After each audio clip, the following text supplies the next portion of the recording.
This course takes you on a journey that starts with the basics and theory of security and then builds upon it with practical exercises and onto more advanced topics in the later sections and other volumes. The next 3 sections are the main theory sections. You have to know the basic theory so you can make your own informed choices about security. I don't want to give you just a basic list of things to do. I want you to understand both the why and the how of what you're doing. So we start now with the theory and basics of security and then build on that with practical exercises and onto more advanced topics. So the next 3 sections are theory. After the theory sections, we build a lab using virtual machines, and after the theory, I then show you practical demonstrations which you can replicate using the lab. So we're starting with theory and then building up onto practical exercises. The theory is super important. Please don't ignore it, especially if you're new to cybersecurity, if you want to become an expert. Time, money, and our resources are precious to us, so we want to spend as little of our resources as possible on security. Security is not the end goal. The goal is to be getting on with the things that we want to actually do, like maybe surfing the web or writing an email or running a business. Most organizations are not in the business of security. Security is simply an enabler to do business and to do the things that we want to do. We don't want to do security for the sake of it. We don't want to apply too much security or too little security. We want to optimize our use of our resources so that they optimally protect our assets. I want you to get your best return on investment in terms of your resources when it comes to applying security.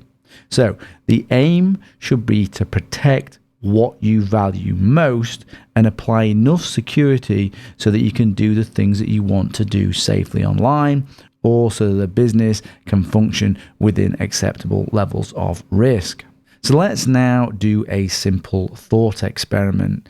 Either for yourself personally, you can think about this for the thought experiment, or you can think about maybe in the context of an organization or a service or application. We're going to think about in the context of this thing that you want to protect. Consider their files, their emails, their accounts, and ask yourself, what is most confidential? What can't you afford to lose? What is irreplaceable?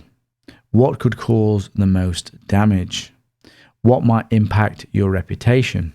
We could think in terms of things like photos, credit card details, bank account details, personal identifiable information, PII, account information, maybe social media, LinkedIn, Facebook, Amazon, PayPal, your primary or main email accounts, Bitcoin wallets and other cryptocurrency wallets, cryptocurrency exchange account details, browser history, secret or confidential files and data, password information, financial records.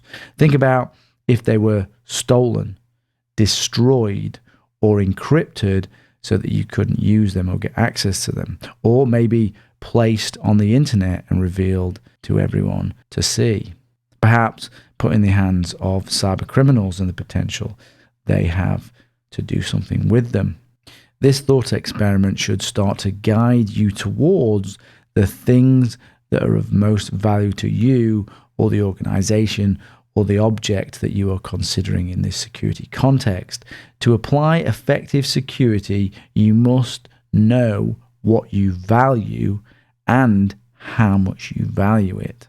You must understand the security objectives for that asset. For example, do you not want it stolen? Do you not want it destroyed? Must it be available to you at all times?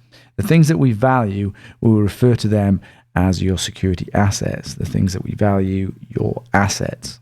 As we go through the course, you will apply security to the assets that you value, and you will concentrate your security efforts on the assets that you value the most and that are at the greatest risk. There's little point, for example, spending hours trying to back up files you can replace and not taking special care of files that you cannot. You want, for example, to apply maybe two-factor authentication to accounts that you care about, and maybe not waste time with two-factor authentication on accounts of little value. So security has its context. If you have assets in your mind now that you're thinking about, as we've gone through the thought experiment, that you want to protect or considering protecting, as a practical exercise, write down those assets.